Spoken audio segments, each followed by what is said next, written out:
Pourquoi tout le monde se fout des millions de morts en RDC?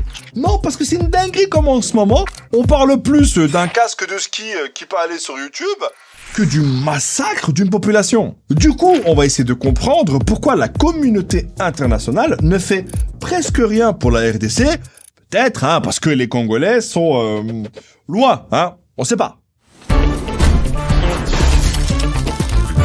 Le monde se fiche tellement de ce que subissent les Congolais que lorsque les joueurs de la RDC ont fait ce geste, je suis sûr qu'il y a des mecs qui ont dû se dire « Tiens, je ne savais pas que l'hymne national congolais se jouait aussi en langue des signes.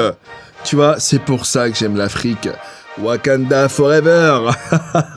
Sauf qu'ils ont fait ça pour soutenir leur peuple qui, depuis des années, subit des atrocités. Pour comprendre le bail, faut savoir qu'après le génocide au Rwanda en 94, t'as plus d'1 million de personnes qui ont fui vers la RDC, puis entre 96 et 2003, il y a eu 2 guerres civiles en RDC qui ont fait des millions de morts et ont impliqué ses voisins comme l'Ouganda et le Rwanda. Et même si officiellement il y a plus de guerre, en vrai, depuis 2004 dans l'est du pays et surtout dans la région du Kivu, il y a encore plein de groupes armés qui font du sale. Et là, je sais qu'il y en a qui vont me dire « Mais Abdel, tu veux que je t'envoie à Brèche frère ou quoi? Dépêche-toi! Dis-nous pourquoi tous ces mecs se battent !» En fait, ils se battent pour un idéal. Parce qu'ils estiment que la liberté, c'est...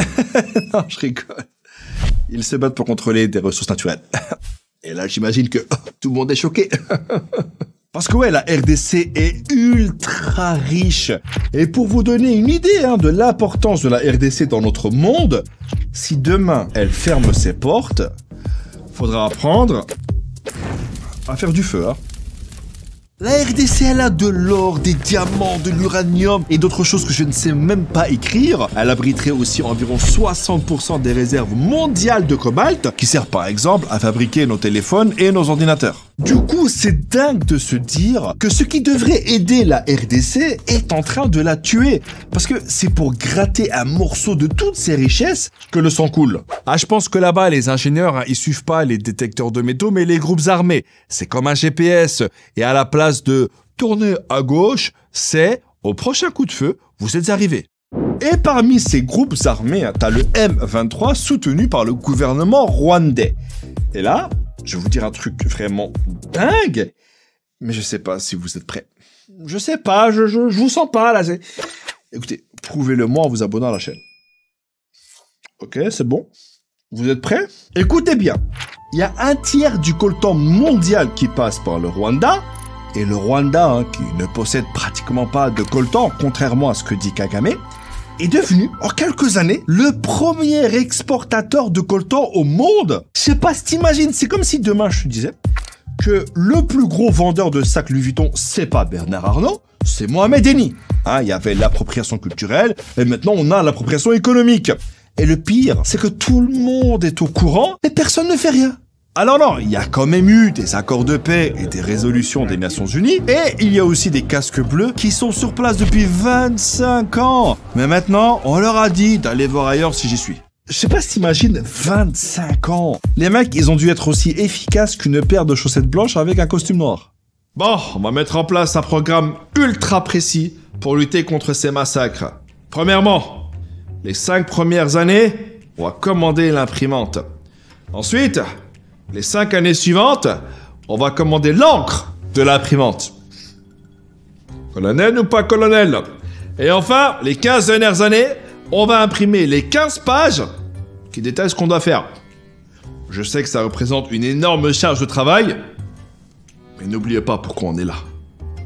Focus is the mind. Ok? Et pendant ce temps, la RDC est déchirée par une rivalité entre la Chine et les États-Unis, qui d'un côté essaye de séduire le gouvernement congolais, mais d'un autre côté se rapproche du gouvernement rwandais. Du coup, t'as plus de chances de voir Zemmour à la salade du vendredi que de voir Biden ou Xi Jinping imposer des sanctions au Rwanda. Ces dernières années, t'as aussi des pays comme la France qui ont renforcé leur coopération militaire avec le Rwanda. Et malgré ça, Macron, il va en RDC donner des leçons de morale. Vous n'avez pas été capable de restaurer la souveraineté, ni militaire, ni sécuritaire, ni administrative de votre pays. C'est aussi une réalité. Il ne faut pas chercher des coupables à l'extérieur de cette affaire. Sauf que... Si, parce que même si le gouvernement rwandais continue de dire qu'il ne soutient pas le M23, il y a des preuves et des rapports de centaines de pages. Mais personne ne fait rien. Alors oui, de temps en temps, l'Union européenne et les États-Unis disent au Rwanda d'arrêter de soutenir le M23, mais gentiment. Alors que sans sanction, ça ne sert à rien. Autant lui dire... Allez, s'il te plaît, arrête de faire ça, allez. C'est pareil, Parce qu'en attendant, le M23 gagne du terrain et les Congolais manifestent contre le fait que la communauté internationale les laisse en vue depuis tant d'années. Votre appel est important pour nous. Veuillez rester en ligne les 20 prochaines années. Et au final, on est en tout à plusieurs millions de morts, des millions de déplacés, et le viol continue d'être utilisé là-bas comme une arme de guerre. Du coup, avec tout ça, je n'ai pas de questions. J'aimerais juste dire qu'il y a un génocide qui se déroule sous nos yeux et que le silence est une forme de complicité. Ciao.